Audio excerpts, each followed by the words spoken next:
എല്ലാവർക്കും അടുക്കള രുചിയിലേക്ക് വീണ്ടും സ്വാഗതം. മലയാളികളുടെ പ്രിയ ഭക്ഷണങ്ങളിൽ ഒന്നാണ് ചക്ക. ചക്ക കൊണ്ട് നമ്മൾ ഒരുപാട് വിഭവങ്ങൾ ഉണ്ടാക്കാറുണ്ട്. പച്ച ചക്ക കൊണ്ട് നമ്മൾ പ്രധാനമായിട്ടും ഉണ്ടാക്കുന്ന ഒരു വിഭവമാണ് ചക്കപ്പുഴുക്ക്. ചക്ക സീസണൽ ആയതുകൊണ്ട് അത് എപ്പോഴും നമുക്ക് കിട്ടത്തില്ല. ചക്ക ഇല്ലാത്തപ്പോഴും ചക്കപ്പുഴുക്ക് കഴിക്കണമെന്ന് നമുക്ക് എല്ലാവർക്കും തോന്നാറുണ്ട്.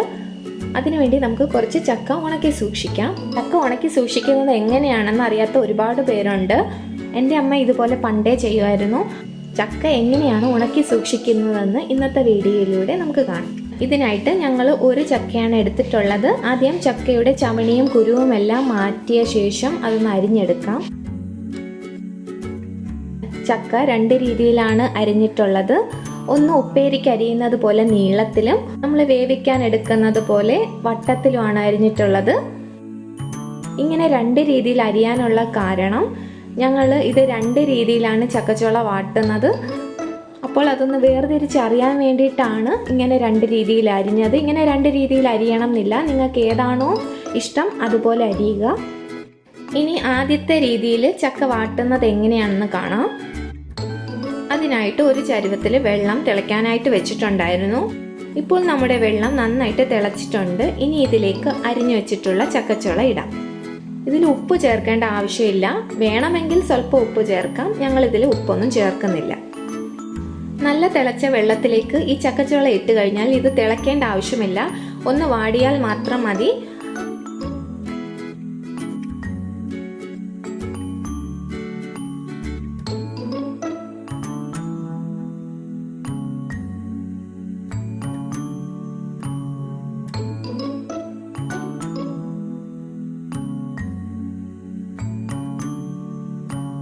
ചക്കച്ചുള ആവശ്യത്തിന് വാടിയിട്ടുണ്ടോ എന്ന് അറിയാൻ ഒരു ചക്കച്ചുള എടുത്ത് ഒന്ന് ഞെക്കി നോക്കുക. അപ്പോഴും വെന്തിട്ടുണ്ടോ എന്ന് അറിയാം. ഒരുപാട് വെന്ത് പോകരുത്, കാരണം അത് കുഴഞ്ഞു പോകും. ഇനി ഈ ചക്ക നമുക്ക് വെള്ളത്തിൽ നിന്നൊന്ന് കോരി മാറ്റാം. ആവശ്യത്തിന് വാടിയിട്ടുണ്ട്. വെള്ളം വാർന്നു പോകാൻ പറ്റിയ ഒരു കൊട്ടയിലോ വട്ടിയിലോ അല്ലെങ്കിൽ ഒരു കിഴുത്തയുള്ള ഒരു പാത്രത്തിലോ കോരി വെക്കുന്നതാണ് നല്ലത്. അപ്പം ബാക്കി എന്തെങ്കിലും വെള്ളം ഉണ്ടെങ്കിൽ അത് അതിലൂടെ പോകും. ഇനി നമുക്ക് രണ്ടാമത്തെ രീതി എങ്ങനെയാണെന്ന് നോക്കാം. ഇതുപോലെ ഒരു ഇഡലി പാത്രത്തിൽ കുറച്ച് വെള്ളം വെച്ചിട്ടുണ്ടായിരുന്നു. ഇനി ഇതിലേക്ക് ഒരു സ്റ്റീമറോ ഇഡലി തട്ടോ വെച്ച ശേഷം നമ്മൾ അരിഞ്ഞു വെച്ചിരിക്കുന്ന ചക്കച്ചുള ഇട്ട് കൊടുക്കാം. ഇത് റിസ്ക് കുറഞ്ഞ ഒരു രീതിയാണ്. കാരണം വെള്ളത്തിലിട്ട് വാട്ടിയെടുക്കുമ്പോൾ ചിലപ്പോൾ പരുവം തെറ്റിക്കഴിഞ്ഞാൽ ചക്ക വെന്ത് പോകും. ഇതാകുമ്പോൾ ആ ഒരു പ്രശ്നം വരത്തില്ല.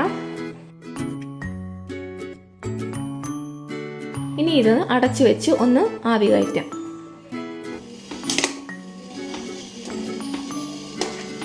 ഇതുപോലെ ഇടയ്ക്ക് തുറന്ന് ഇളക്കി കൊടുക്കുന്നത് നല്ലതാണ്. അപ്പോൾ എല്ലാ വശത്തും ഒരുപോലെ ആവി വരും.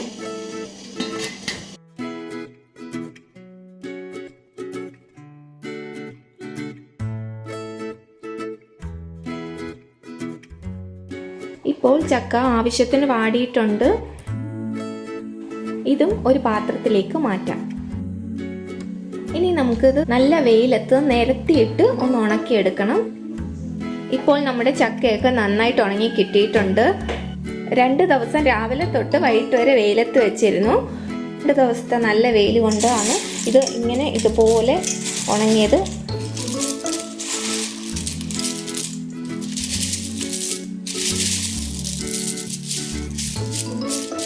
നല്ല വെയിലുള്ള ദിവസം നോക്കി വേണം ചക്ക ഉണങ്ങാൻ വേണ്ടി വെക്കാൻ. നല്ല വെയിലാണെങ്കിൽ 2 ദിവസത്തെ വെയിൽ മതി ഈ ചക്ക നന്നായിട്ട് ഉണങ്ങാൻ. അതുകൊണ്ടാണ് നല്ല വെയിലുള്ള ദിവസം തന്നെ ഇത് ചെയ്യണമെന്ന് പറയുന്നത്. നല്ല വെയിൽ കിട്ടിയില്ലെങ്കിൽ ഈ ചക്ക ചീത്തയായി പോകും. നമുക്ക് ഒരുപാട് നാൾ സൂക്ഷിച്ചു വയ്ക്കാനുള്ളതാണ്. അതുകൊണ്ട് ഇത് നന്നായിട്ട് തന്നെ ഉണങ്ങണം.